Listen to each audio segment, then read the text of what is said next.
আসসালামু আলাইকুম প্রিয় দর্শক, আপনারা যে যেখান থেকে আমার এই ভিডিওটি দেখতে পারতেছেন, আমি সবাইকে জানাই ঘাস টিভি চ্যানেলের পক্ষ থেকে আন্তরিক শুভেচ্ছা এবং অভিনন্দন। এই যে আমার সামনে যে ঘাসটা দেখতে পারতেছেন, এই ঘাসটা হচ্ছে আমেরিকান গুয়াতিমালা হাইব্রিড ঘাস। এই ঘাসে কিন্তু পাতা হয়ে থাকে, প্রচুর পরিমাণে পাতা হয়ে থাকে। দেখেন এই ঘাসটা কিন্তু এখন বর্তমানে প্রায় 10 ফুটের মতো উঁচা আছে ঘাসটা, দেখেন। আর এই ঘাসগুলো কিন্তু আমার সমান সমান আছে, এই ঘাসগুলো কিন্তু আমার সমান সমান আছে, এই যেগুলা আমার সমান সমান আছে। আর এগুলা দেখেন কত বড়।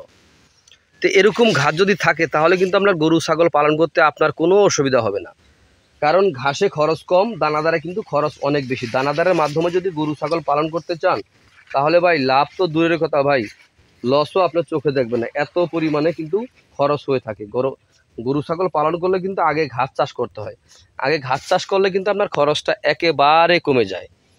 আর এই ঘাসটা কিন্তু আপনি চাষ করবেন, একবার চাষ করলে কিন্তু আপনার বহুদিন পর্যন্ত খাওয়াতে পারবেন। তো আপনি দেখা যায় কোন ঘাস রোপণ করবেন, আমেরিকান গুয়াতিমালা ঘাস, ইন্দোনেশিয়ান স্মার্ট নেপিয়ার ঘাস, জারা ওয়ান হাইব্রিড ঘাস, তাইওয়ান হাইব্রিড ঘাস, এগুলো হচ্ছে উঁচু জমির ঘাস।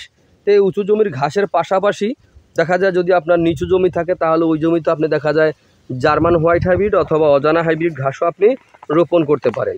তো প্রিয় দর্শক, আপনারা যে যেখান থেকে আমার এই ভিডিওটি দেখতে পাচ্ছেন, যদি আপনাদের কাছে আমার এই ভিডিওটি ভালো লেগে থাকে তাহলে আমার চ্যানেলটিকে সাবস্ক্রাইব করবেন, বেশি বেশি করে শেয়ার করবেন, অথবা আমার কমেন্টও ঘাস যদি লাগে আপনি কোন জেলা থেকে দেখতে পারতেছেন আমার কমেন্টে বলতে পারেন।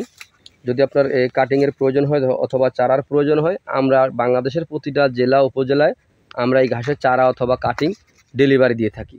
তো প্রিয় দর্শক, আপনারা যে যেখান থেকে আমার এই ভিডিওটি দেখতে পারতেছেন, যদি আমার এই ভিডিওটি আপনাদের কাছে ভালো লেগে থাকে তাহলে আমার চ্যানেলটিকে সাবস্ক্রাইব করবেন, বেশি বেশি করে শেয়ার করবেন। পাতাযুক্ত ঘাস খাওয়াতে চাইলে আমার স্ক্রিনে দেওয়া নাম্বারে যোগাযোগ করবেন। তো সকলে ভালো থাকবেন, সুস্থ থাকবেন। আল্লাহ হাফেজ।